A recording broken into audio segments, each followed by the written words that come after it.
Love Power Show. Yes, it's easy. Jack got kids and tired of let me call you back after 3. Okay, I'm finna do a live show. I'm gonna call you right at 3 o'clock. Okay.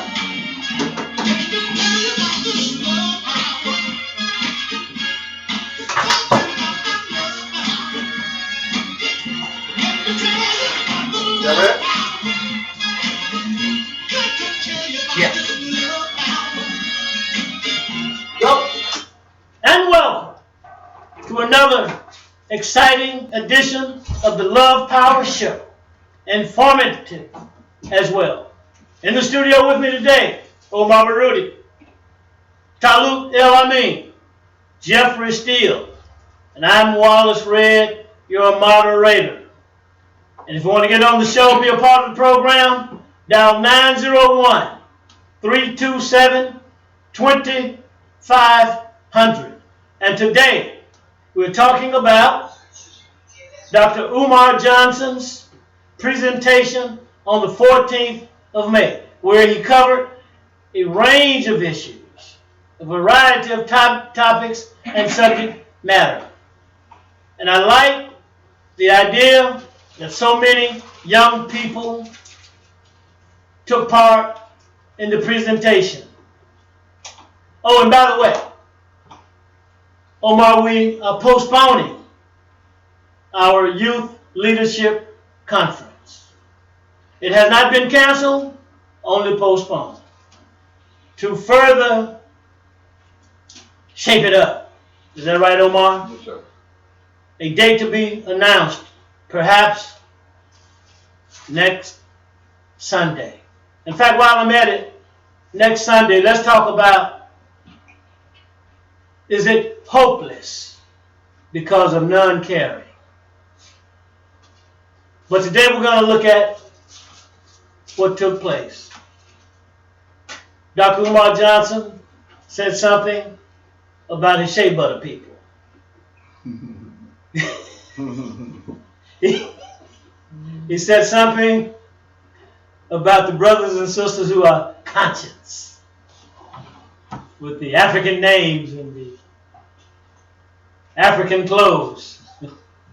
I say, one brother went to another brother and said, "Come on, go with me, brother. We're going down here in March and protest." And the brother said, "Hold on. Let me read this last chapter. Because you read all the books. You've got all the knowledge. You go to all the meetings. You got a couple brothers sitting up in there with huge egos, and they co-opt the meeting, and nothing gets done." He said something about African American mothers turning their youth, their young sons especially, over to these people who prescribe these medications, these ADHD medications. This is something is wrong with your child medication. And no examination has been done, he said, in his professional opinion of 20 years of working with young black boys. That should be unacceptable. I'm going to say one more thing, and then I want to go to my panel.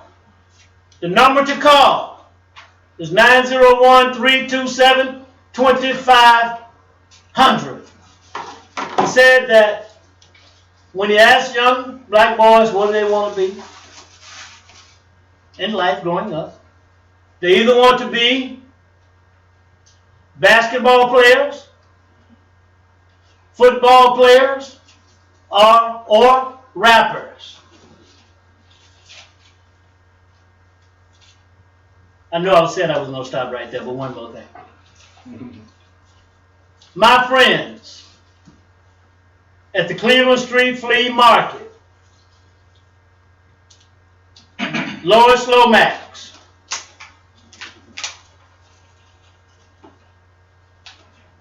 Shirley Patton, Give them a call, stop by, and see them. Omar, I want to go to you first. First, I'd like to say that we thank you for listening in. The views and opinions expressed on this program are not necessarily the views and opinions of this radio station, nor of our advertisers. But I do want to thank you for listening in. I also want to remind you the program is really for the children. So if you have children in your household, 2, 3, 4 years old, teenagers, young adults, please ask them to turn on the radio and turn it up an extra notch. And before we go any further, I'd like for Dr. Talut to talk to us about CAS and what's coming up in the next few days. Thank you very much, Brother Omar. Yeah, on May 28th, from 10 until 1 o'clock, and that's a Saturday morning, the Commission Against Senseless Killing, Inc. membership will be at the corner of Kirby Parkway and Winchester. And we're doing a media blitz along with a membership drive. We would like to see you there, would like to have your input, and if you are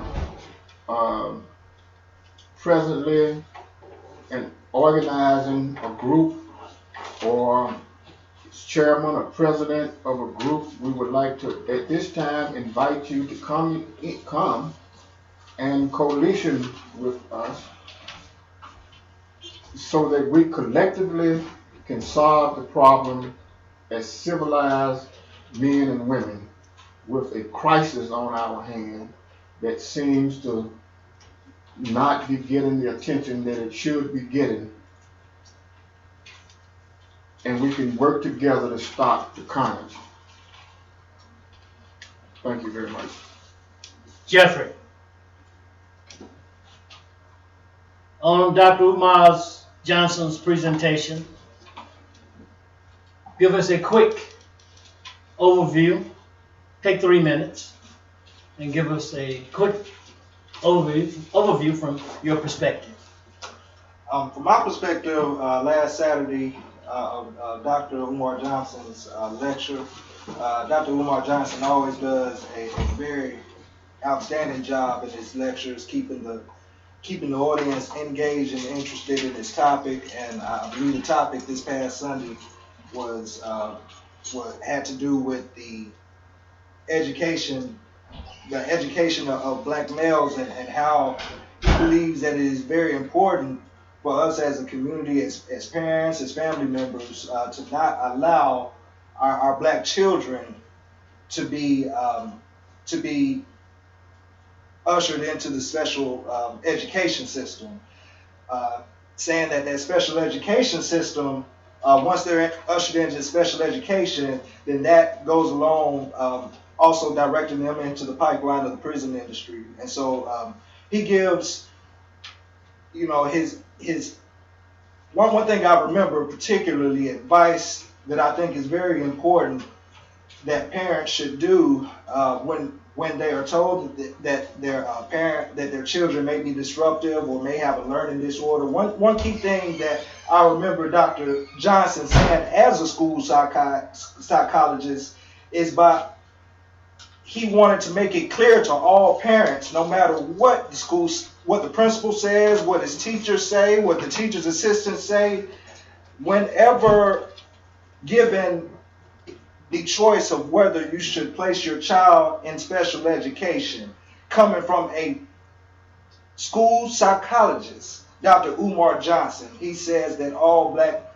parents should always keep their children by any means out of special education because they're not getting the quality education. And furthermore, he points out that a lot of the things that the children are diagnosed with, things like ADHD, those things cannot be proven scientifically. He says there's no MRI, no scientific study that can prove these diagnoses. So he uses that as a way to support his argument that we should keep our kids out of special education classes. All right, thank you, Jeffrey. And Omar, you said that our African American children, especially boys, are being taught by Whom, Omar? The last data I checked, and I check it often, it says that most of the black children in this country are taught by white teachers. Somewhere around 70% of the school teachers that teach our children are white teachers. And it's very, I'm with Dr. Johnson, it's very difficult to teach children you don't like. And it's very difficult for children to learn from people who don't care for them. It's very difficult for that connection to be made. But they have, very much so, they have relegated our teachers to the unemployment line. And white teachers have taken over the school system. Now, if you look at the schools throughout the country, most of the white children, if they have a high population of black people in their city, they go to private schools. They don't go to public schools, just like they do in Memphis. You have private schools all over Shelby County, all over the city of Memphis, and those are primarily white, a token black here or there. But the white children basically do not go to black schools. And we are getting the short end of that stick every time, everywhere you turn it. Mm-hmm. And I like that you said data. You looked at some data. So therefore, anyone can call the station and say we are making up stuff. And you can say you looked at some data. And this is what the data says. In my house, I have several printers. And I probably go through maybe 2,000 or 3,000 printed pages, because I print it off. Mm-hmm. 2,000 or 3,000 printed pages per month of data. And I have volumes and volumes of data from government sources, from different research articles.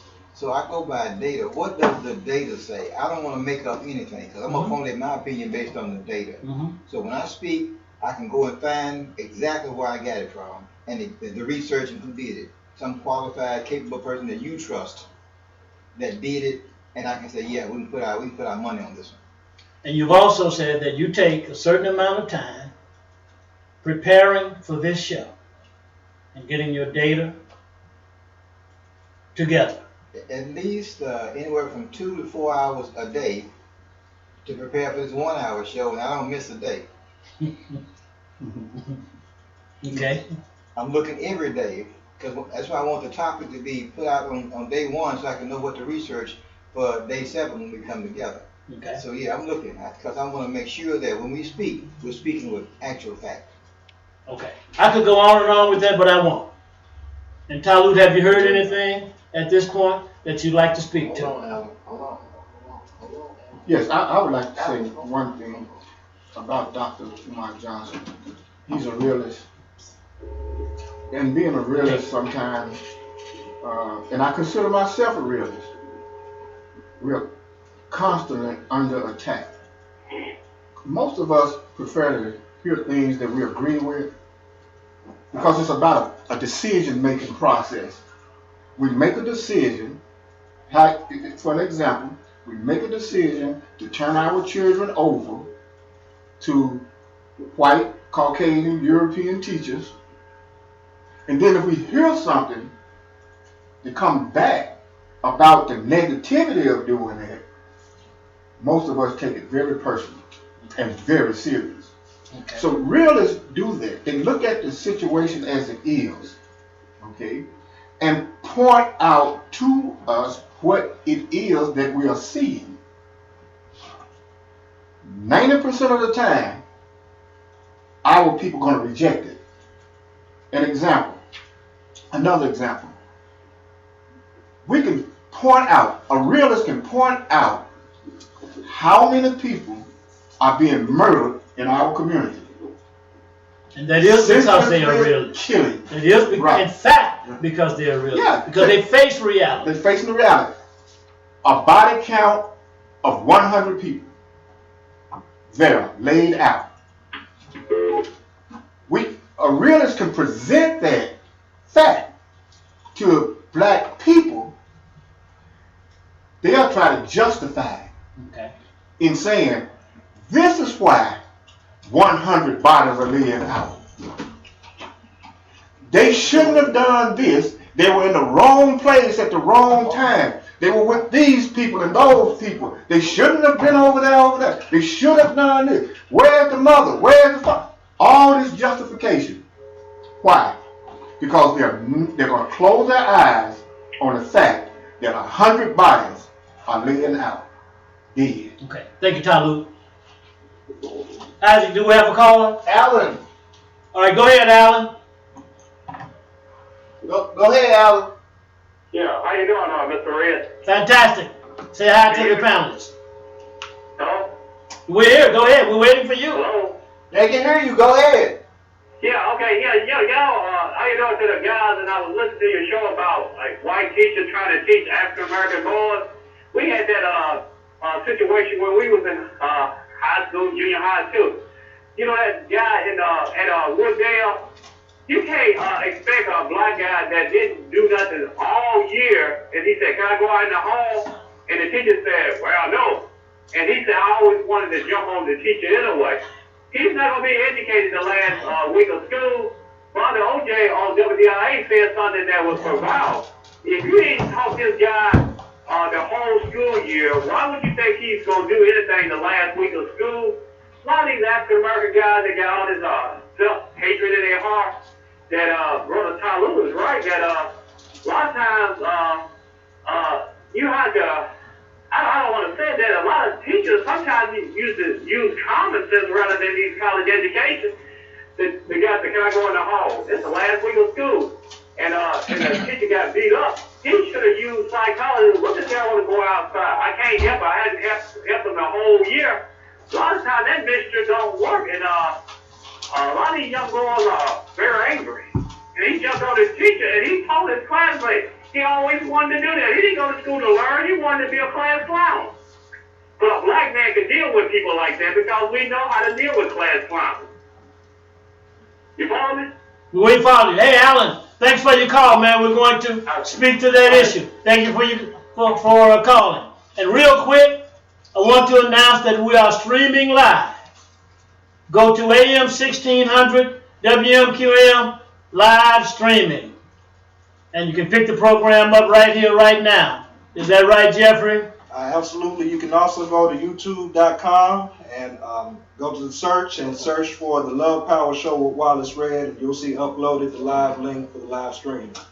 Okay. Also, when you visit the Cleveland Street Flea Market, look for my friend Lois Lomax because she has African dresses, soaps and oils, and jewelry, African jewelry, and red, black, and green jewelry as well. Give her a call before you go. 901-626-8502.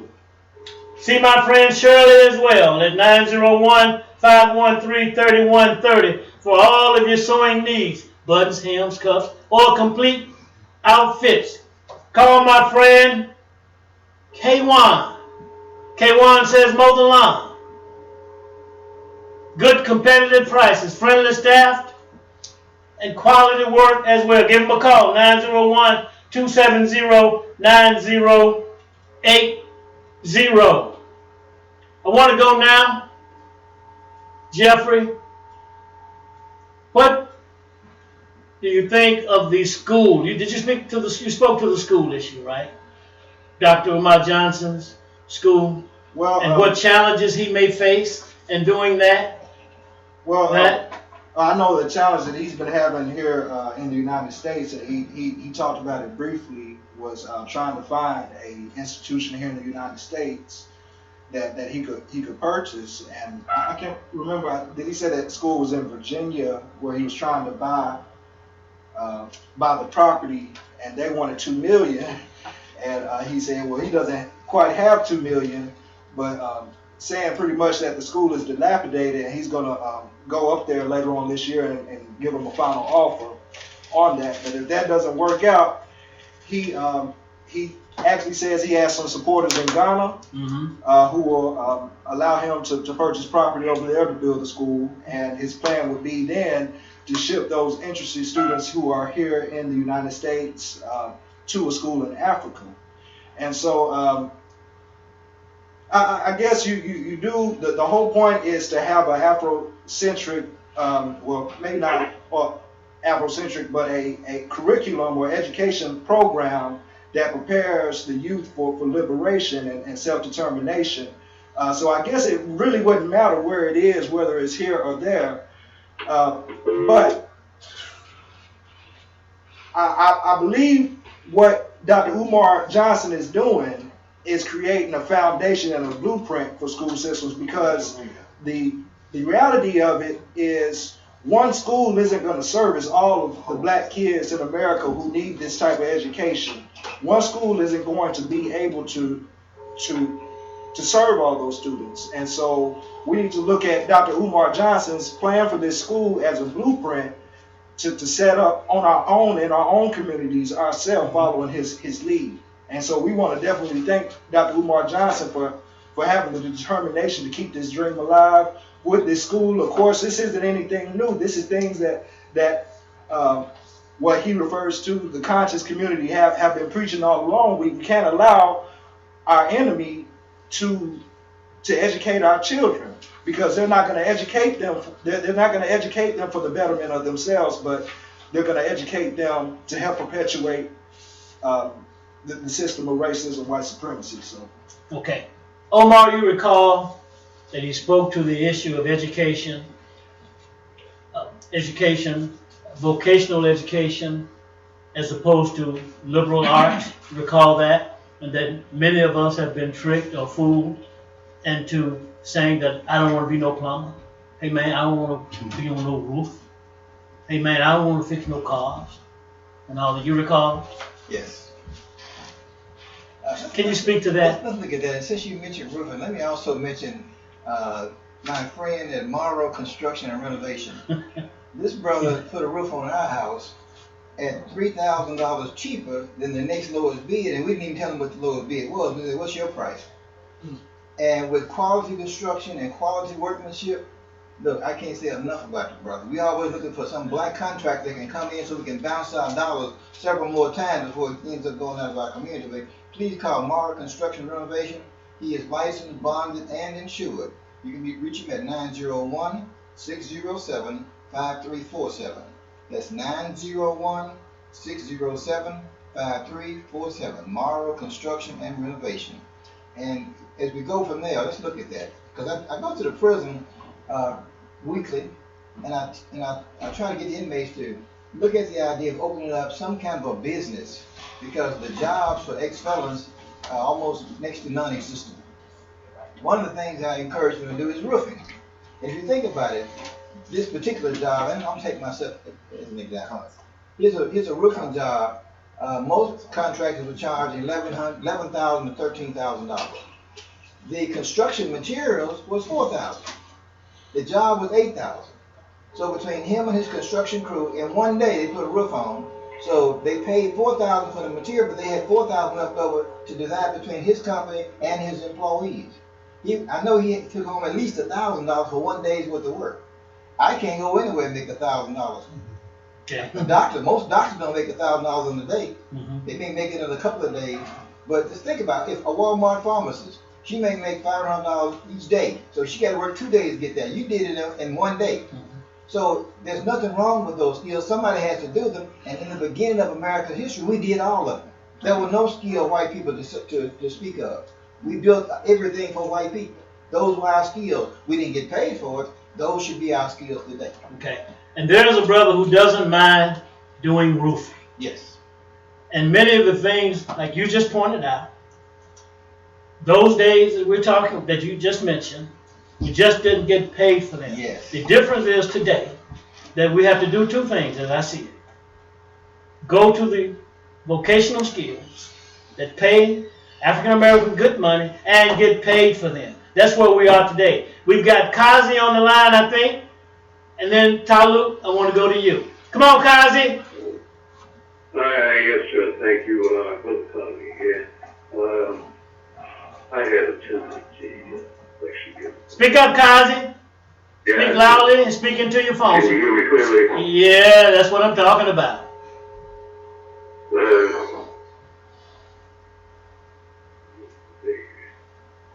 You have your notes there? Come on in. Okay, Isaac, I think we lost Kazi. Is he there? He there. Go ahead, guys, and start talking. Yes, sir. There you go. Go ahead. I attended the lecture last Saturday, and I found it exactly the right analysis. Yeah. I can't hear you. I can barely hear him, Isaac. It's his phone. Get rid of Do you have those up? way back. That's his Okay, Kazi, we can't hear you. Cause talking to your phone. Can you hear me now? Yeah, we can hear you now. Thank you very much. I just wanted to say I did attend the event that Dr. Umar presented last week. And it's the Firestone Center, not the Firestone Center, but the Center there on Firestone. And I agree that the misdiagnostic goes on every day with black boys in particular because they are so-called hyperactive and will not visit his feet. In other words, they learn in a different kind of way than they used to being active as people talk to them. So it's a different kind of environment. But in any case, he's right. And what I had observed after the presentation, I went out in the hallway there and looked at the displays on in the center there, and I saw Ben Hooks, I saw Jesse Jackson, I saw nothing involving African American school teaching or African Americans here locally as far as what should be an example that you would put out for others. And, we're local, we're here in Memphis. And so it's a matter of where are the black teachers and where is the Black Teachers Association. And we have work to do right here. That's basically what I had taken from Brother Johnson's lectures. We have work to do. And it involves some obvious things. For example, on this, maybe last week's Tri-State Defender, Dr. Harrington, there's a front page article on his charter school, and every time I see Doc, we always have a good conversation, and we talk about what's coming up next and what, and I think I told him the last time I saw him that his greatest work is still before, as far as what he used to do when he started out as a black school superintendent. And of course, he's making some statements now about what he is going to do, and I understand that. And I had said to them, I hope it includes black businesses. Children can learn to count money as they do with a cash register in the Arab stores as it's been calculated. But the bottom line here is that if we bring Dr. Johnson's message here home to Memphis, it would say that we have to speak to the people who were in power, in charge, and elected and appointed here in Memphis, who gave away our charter, who put our community in the condition that it's in.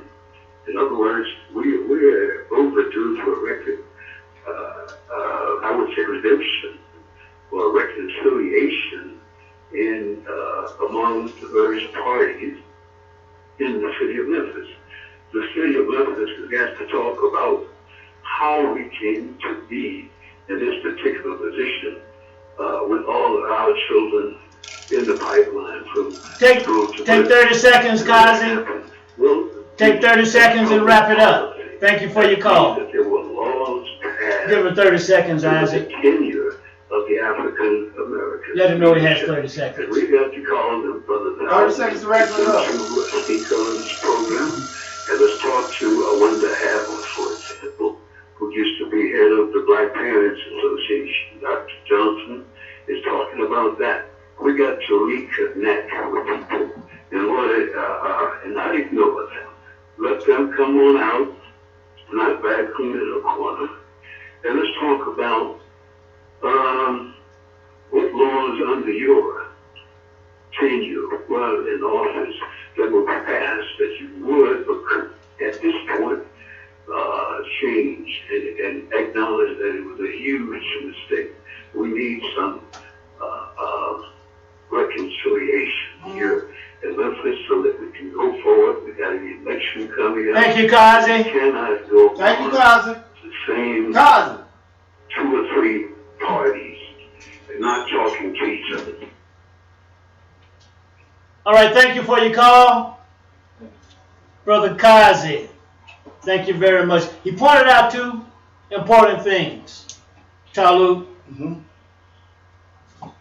Umar pointed out from the data he looked at, our children, especially boys, are being taught by European teachers. And I'm going to add to that, according to Dr. Jawanzakun Jufu, many of them, most of them, are so-called white. You know, folks who call themselves white. And not just that, not just giving up, signing consent to have our boys take this different kind of medicine. Kazi just pointed out that our politicians gave up our school charter. What about that, Talut? Well, first and foremost, many of us truly believe that Caucasian, European, and white knowledge is superior to our knowledge. We truly believe that. Point in case in history. Let me jump in there right quick. I want you to keep talking. So if I've got ice, and the white man has ice, our people are going to say the white man's ice is colder than my ice? Much more deeper than that. Much more. That's deep. Yeah, that's but deep. it's deeper than that. Much deeper Okay, come on with your investigation. Yeah, what we are actually doing is surrendering our future children, our future, to these people, because we truly believe that they are superior in knowledge. They can teach our children correctly and prepare us for a future. Not our future, but a future. Case in history. After the decades have gone by of these people teaching our children, look at the product that we have today, which is our future from 40 years ago, right? Work. We're looking at it. Slaves. Do what's told. Slaves. Do what you're told to do. Violent, corrupt, dysfunctional. Slaves. All of it. Yeah. You name it. The gamut. Everything is negative. Not one positive thing has come out of us surrendering our children over to these people for them to so-called educate them and make them productive citizens. Not one positive thing. But guess what we're doing? We're in the process and we're still doing it. Many of us don't believe, we truly do not believe that we can take our education in our own hands. Case in history. The Honorable Elijah Muhammad and the Nation of Islam took education in their own hands 50 years ago. What's the consequence? Positive. 100% positive. As I mentioned last week, my children, all of them graduated from that school with that curriculum. And they're all highly productive today. Okay, so our understanding of our people understanding of how the world functions, how the world works, isn't real. It's not real. We're thinking from an angle that nobody else in the world thinks from. Why? Because we went to the schools where white, Caucasian, European taught us, and we have come out with ideals about life, ideals about the world that are failures, one after the other. Our ideals about life doesn't even exist. What we have become, because of what they have taught us, is consumers. Just a massive 40 million block of people who are out there enslaving themselves to get a house, a car, and some clothes. And they tricked us to thinking that life itself, I'm summing up, life itself is food, clothing, and shelter. Okay. They gave us the 3 pigs for the house, the shelter, so we can learn the difference between the good house and the bad one. They gave us the wolf, okay, and they gave us Humpty Dumpty, Okay. okay, and from that elementary level of education, we learned that life is simply food, clothes, and shelter. But life is a spirituality. It's much greater than food, clothes, and shelter. So much so, food, you put life, true life, beside those things will equal nothing. Okay. All right. You said what they have taught us, these Europeans and the various aspects of that ethnic group. Omar, it's more like what African Americans have accepted. And therefore, we have accepted this. And you've said the people need to rise up. That was a take from our brother Marcus Garvey. And Dr. Umar Johnson also said something about consciousness and discipline. And in getting away from vocational trades, we've not learned how to do those things that Talut just mentioned, especially how to live, how to compete. It has been pointed out on numerous occasions that this is a game of competition. And since we're accepting of all of this backwardness that Talut has pointed out, has been pointed out by Jeffrey, you and others, that the rules of the game get changed constantly and we fall behind the totem pole. Can you speak to that? It's so much you said. What part do you want me to speak to? Let's go from, what was that, about 3 points? I mean, I'm sorry for compounding like that, but can we get to it? Let's take the way he defined consciousness and discipline. That take that he talked about the conscious community when he sprung off of that the Shea Butter people. You know, when you look at the conscious community, and I'm always looking at the conscious community here in Memphis and in the other cities that I visit, I would say that less than 1% of the people in any major black community is conscious. Most of the people in those communities are asleep. And they're easily manipulated by the powers that be. Mm-hmm. And when you talk about listening to a radio show like this one, they don't want to hear that. They don't hear none of that black stuff. They want to do what white folks have programmed them to do, and they are very comfortable because they are always trying to please the white master. And as long as they know he's pleased, then they can sleep at night. But when the white master will keep you in a condition of unconsciousness because you can't control unconscious people. And he don't want you to wake up. He wants you to stay asleep. So he can rape and rob you every chance he gets, and then when you get a little bit of awakening, a little bit of consciousness, you won't even know what happened to you. And that's how we are today.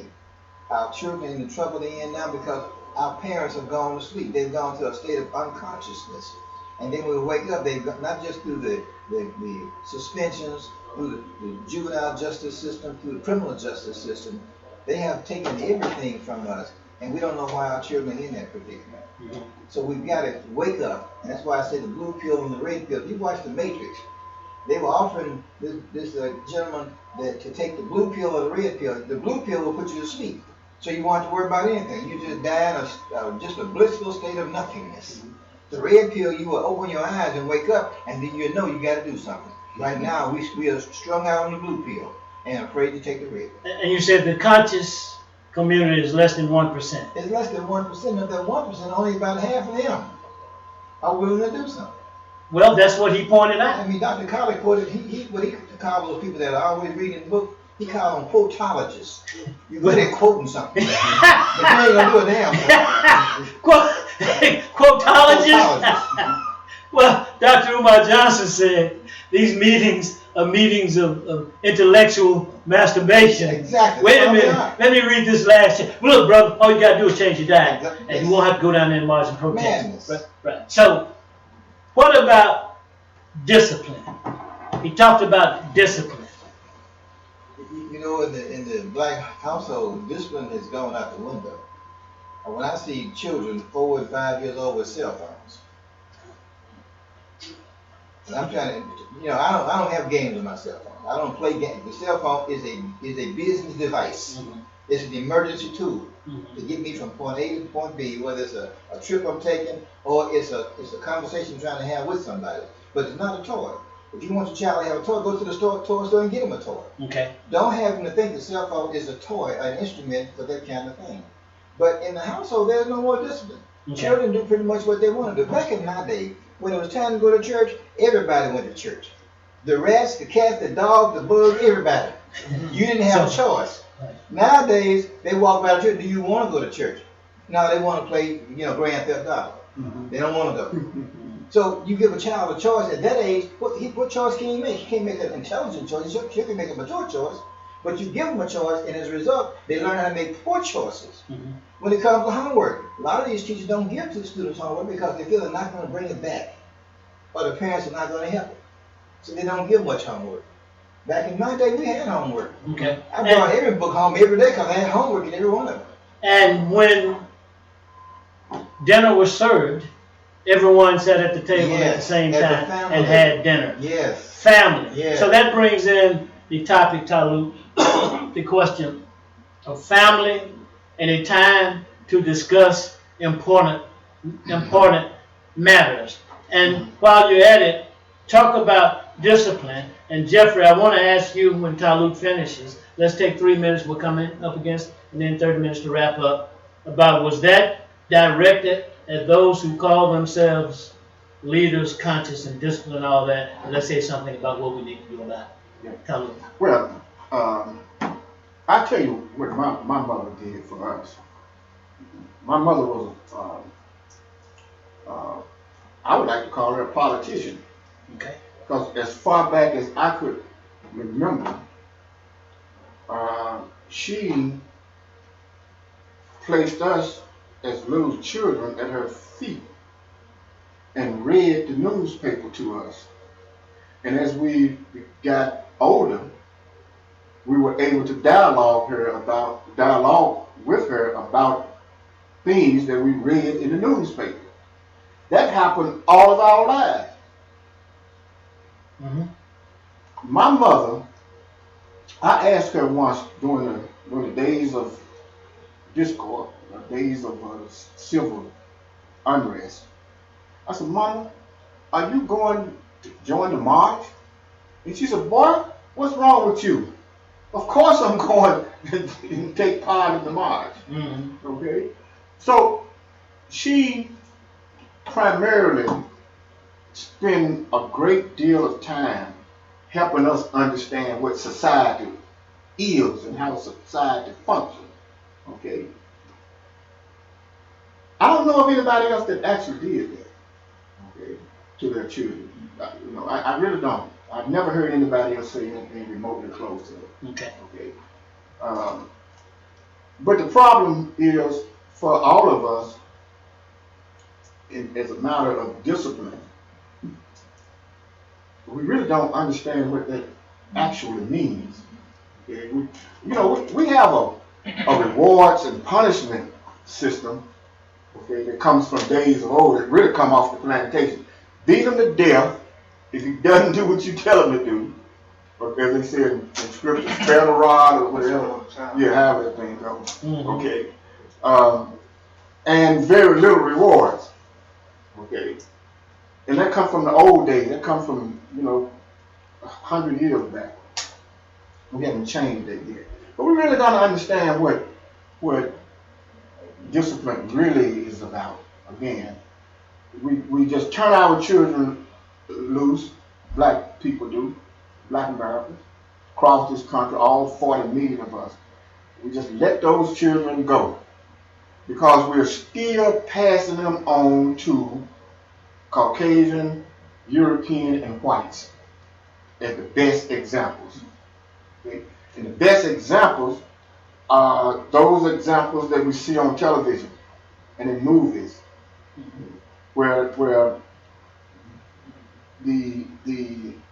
opposing culture is dealing with day-to-day life, and we're looking at them on television because, as I mentioned many times, many months or years ago, that most of us have never gone into a Caucasian, white, or European's home, and they have never come into our home.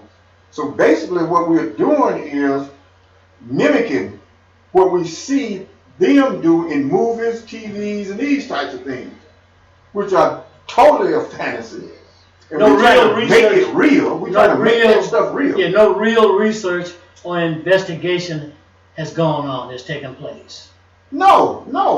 But give you a false sense of reality. Failed ideas about life. Yes. Let me turn to Jeffrey right now. Jeffrey, oh, by the way, you recall that Dr. Johnson called the show, which I had called and got that set up. And been reaching out since then. But we're going to try to have him back on the phone. And when he comes back to Memphis, we're going to try to have him back in the studio, by which we will promote what we're doing. If you recall, also, he said that he would be joining us or accepting our effort to join him and accept his program as a template, as a model, Jeffrey. Now, and also, next week, we'll probably have Brother James Johnson on the phone, and at some point in the studio, talking about building wealth. I heard his presentation this morning, and it was a great presentation that he put on display with Patricia Lee on building wealth.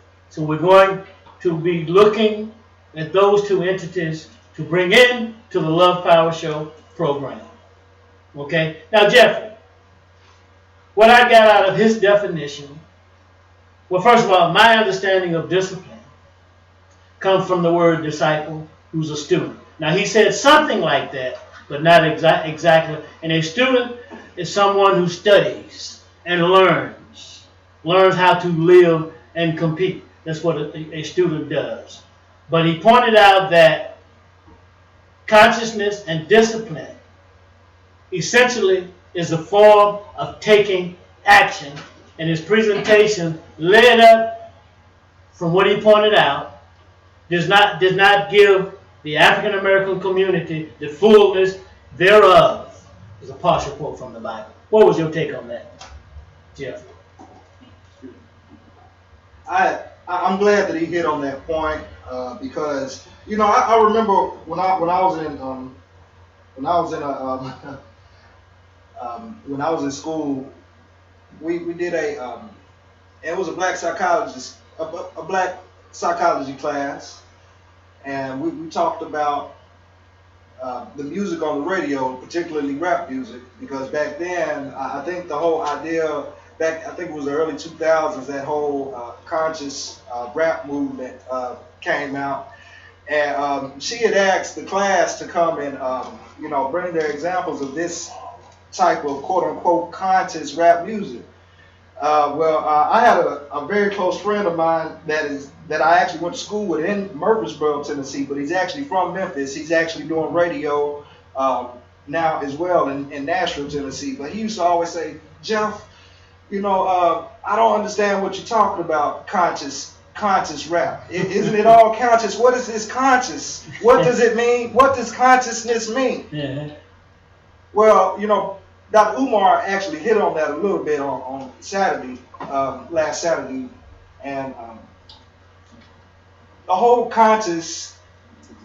This is just something that we're the word conscious. You have to be conscious of something. So you can be conscious of anything, but what we're talking about, when we refer to consciousness here on the Love Power Show and amongst other black circles, we're talking about the consciousness of the powers that be, but not only the consciousness and the information and the learning, everything that goes into that, but your consciousness really isn't worth anything if you don't do anything, and that's the other side of it when we start talking about discipline, because if I remember correctly, Dr. Umar pretty much defined discipline as doing what needs to be done even when you don't want to do it.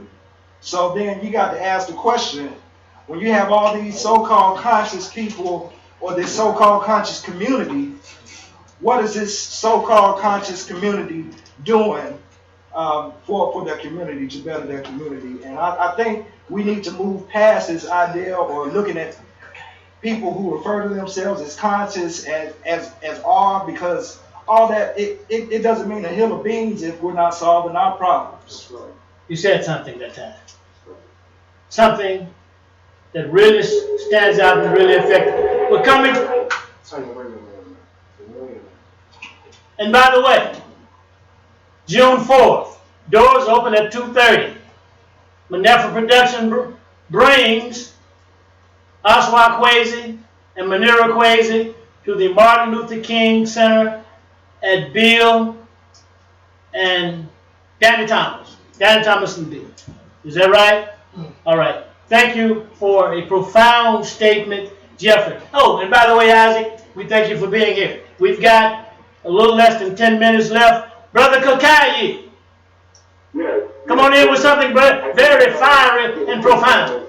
Brother definitely was ignoring on what consciousness is all about. Yes. We have to define this for our people, because all of us recognize that we're being miseducated. Speak a little louder, Kokayi. What Jeffrey said, consciousness can be around a lot of different topics. The definition of consciousness means that you are becoming or are aware of the surroundings, be it certain situations, places, or things in life. And when we become conscious, we can never say that we're conscious about everything. We are beginning to become conscious as people because we're recognizing the surrounding governmental oppression that has been going on with our people. And some of us have veered off and became conscious of particular details about the educational system, and they need to act upon that, like the brother Jeffrey is saying. But we have so many parts to be conscious of, and none of us can say that we're conscious of everything that's going on with our people. But we can say that we need to become conscious of the fact that a total overturn or change of this system that we are in exists. We have to be conscious of the fact that we need that change. And as we begin to develop our own children's educational system, we'll begin to develop children who are conscious of specific details that are affecting our community, so that we can begin to change all of those areas of oppression. And if we start off with the children, we'll begin to develop leaders from our future leaders that will be able to come up with solutions that will solve our problems. But we as a people right now, as adults who have been oppressed and are trying to start this movement to change this system, we all have to band together and become conscious of the fact. Kokayi, take 30 seconds and wrap it up, Kokayi. The solution is revolution. All right. Take 30 seconds, Kokayi, and wrap it up for us, okay? The definition of revolution doesn't mean all the time that you have to have arms and fight. I'm talking about revolution means it's a difference between evolution, which is a slow, gradual change, to revolution, where we need an abrupt change. We need an abrupt change in the educational system. We need brothers like Umar and a lot of the other brothers out there that have these educational systems designed. You need to get together and say, okay, look, you got this system working. What were some of the challenges? I'm going to branch out and tackle some of the youth down here in Mississippi, because we don't have that institution, and we can start developing concepts that are unique to our geographic geographical area to help promote the same educational system. Take 10 seconds to wrap it up. The economics. Take 10 seconds to wrap it up. Yeah, and then that's it. We just have to have abrupt changes in all these areas and make sure we band together as a people to believe in our cause so that we can unite to make these revolutionary changes. Thank you, Kazi. Kokayi. Thank you, Brother Kokayi. We've got 901-327-2500, and that's pressing it if you want to get on the phone and be a part of the show. Now, there were 800 to 1,000 people at this conference. And what I would like to see is what we're going to do at our Youth Leadership Conference. We're going to have flyers, an agenda, and we're going to have 3 aspects of life, Omar. And we're going to have a goal, and then we're going to have an aspect for taking assignments. And if Brother Umar Johnson has said, meet me tomorrow morning, we're going to have a march. And it's going to be a unity march, and whatever sign you bring, that's going to be good. And if we can get to giving out assignments, or people receiving assignments, or asking for assignments, and I think that's what Brother just pointed out and said, give me this assignment. Send me. I'll go. Now, he also said, Omar, and we have 2 minutes credit. Is that right, Isaac? That's right. Okay. Now, he mentioned the children, and he mentioned a revolution. He pointed out the different aspects of revolution as well. Comes in many ways and forms of evolution, but he said abrupt. Those 2 points that he pointed out. And next week, because I want to say something about this children thing, because that comes from the home, and then the first nurture and education of the children is the woman, the mother. All right, now, Omar.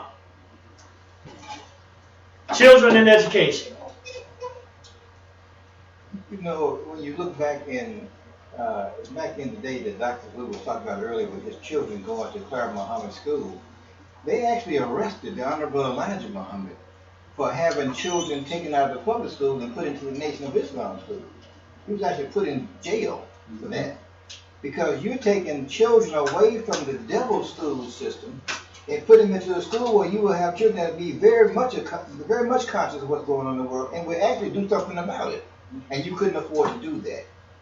What Dr. Umar Johnson is doing, I applaud it. What the Nation of Islam is doing right now with this schools in Chicago and around the country, I applaud it, because those are the kind of schools we need. Schools that can keep us conscious and start the consciousness from birth and make us stay conscious all the way to the grave.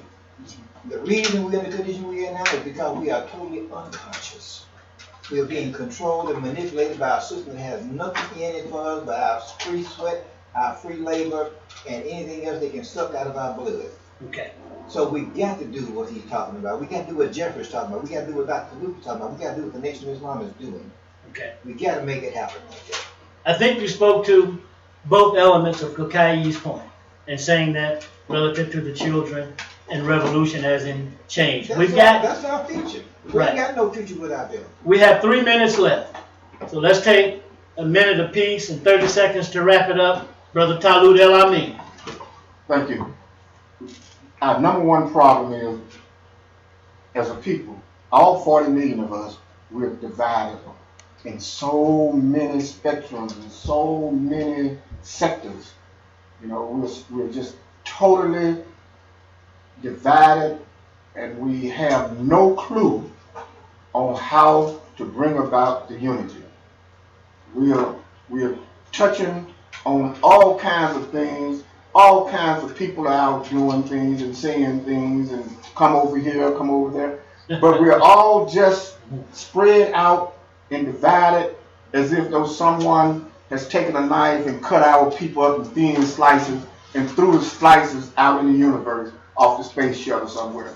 You know, so what we have to do is focus on something that's going to unify us. Look, if murder in your neighborhood, your next door neighbor is killed, your child, your brothers and sisters and fathers and all are murdered in the street, and if that doesn't unite us, then God help us. And that's why I thought about and I've mentioned it a couple of times on this show, the topic of, is it hopeless because of none caring? And should I just go on and pick up my bucket and go for myself and go out here and make money and look out for mine and the ones closest to me? That's why I brought that up. Jeffrey, we've got 1 minute and 30 seconds left and another 30 seconds for me. Another minute. That's it, Talut. Everybody, again. Come on, Jeffrey. All right, I just want to kind of go back to what Brother Talut was saying earlier in the show. He had brought up just the word real, and I just want to say something that always stuck with me. It's a quote, but I can't remember who said it. I'm sorry, but do you remember the quote? Yes, I remember. Okay, hit the quote. The things that we perceive to be real are real in their consequences. I'll say that again. It says the things that we perceive to be real are real in their consequences.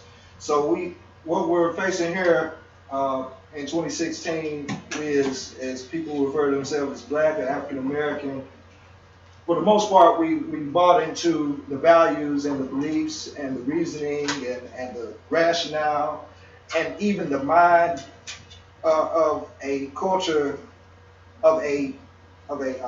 culture that is not ours. And so what needs to be done, we're dealing with consciousness, and once again, we know that there's a problem that we're facing. We're conscious of that.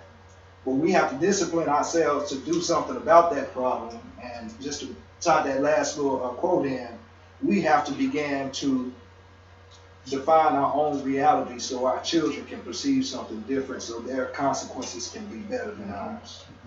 Okay, Talut mentioned the many slices that we're divided by. But he also mentioned, and each of us have mentioned, including Kakai and Brother Kazi, some elements of unification. And it's just a matter of doing some groundwork. And whatever your specialty is, and I say groundwork, and we're going to wrap it up, because it makes me think about Emil Cabral and culture and identity. When they were at that conference at the United Nations, when the white supremacists heard the word conscious, he pulled his big pistol out. That's a detrimental word to the opposing forces. And we thank you, Isaac, once again. Join us next week at the same time, same place, and hopefully same station. We hit so hard here, sometimes I wonder.